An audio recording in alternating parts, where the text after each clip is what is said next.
సామ్రాజ్యవాదానికి British ఆక్రమణకు వ్యతిరేకంగా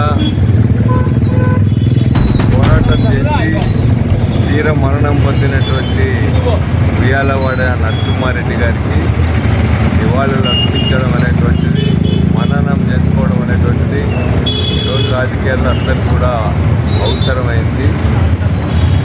దేశం కోసం, రాజ్యం కోసం ప్రాణాలు అర్పించినటువంటి రాయలసీమ ప్రాంతానికి సంబంధించిన ఉయ్యాలవాడ నరసింహారెడ్డి గారు మాకందరికీ కూడా గర్వకారణం. వారి జయంతి సందర్భంగా దాదాపు 250 సంవత్సరాల క్రితం జన్మించినటువంటి ఉయ్యాలవాడ నరసింహారెడ్డి గారిని ఈరోజు కూడా స్మరించుకుంటున్నామంటే వారు చేసిన త్యాగం ఆదర్శనీయమైంది. నేటి తరం ఆ త్యాగాలను ఆదర్శంగా తీసుకోవాలా, ఆ స్ఫూర్తితో ముందుకు పోవాలని చెప్పి కోరుకుంటున్నాను.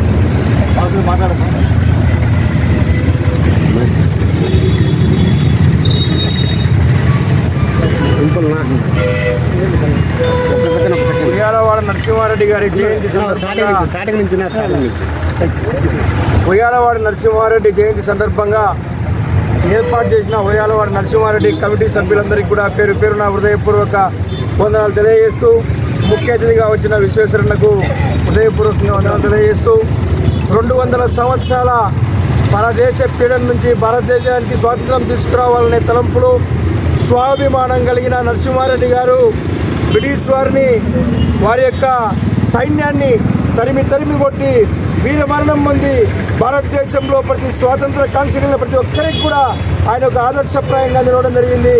ఆయన ఆశయాలను ముందుకు తీసుకుపోయే ప్రయత్నంలో భాగంగా ఈరోజు 220 సంవత్సరాలు దాటిన ఈరోజు జన హృదయంలో అజరామరంగా ఉన్నాడంటే ఆయన త్యాగ ఫలితమని చెప్పి తెలియజేస్తూ ఆయన జయంతి ఉత్సవాలను ఘనంగా నిర్వహించడం జరుగుతోంది.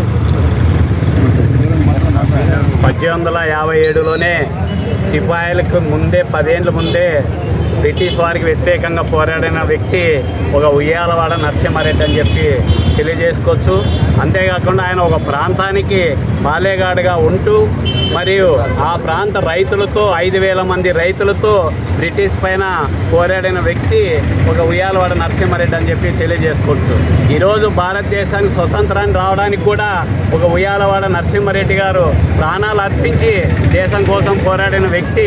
ఈరోజు ఆయన గురించి మనము గుర్తించుకొని ఆయన్ని స్మరించుకొని మనమందరం కూడా ఆయన గురించి బాగా ఆలోచించాల్సిన అవసరం ఎంతైనా ఉందని చెప్పి ఆయనకి ఘనంగా ఈరోజు జయంతి వేడుకలు తెలియజేసుకున్నందుకు ఇక్కడ విచ్చేసినటువంటి రెగ్యులర్ సంఘం నాయకులకు అందరికీ కూడా హృదయపూర్వక ధన్యవాదాలు తెలియజేసుకుంటూ, అంతేకాకుండా ఆయన యొక్క కార్యక్రమాల్ని ప్రభుత్వమే నిర్వహించాలని చెప్పి రెగ్యులర్ సంఘం నాయకుల తరఫున మేము డిమాండ్ చేస్తున్నాం.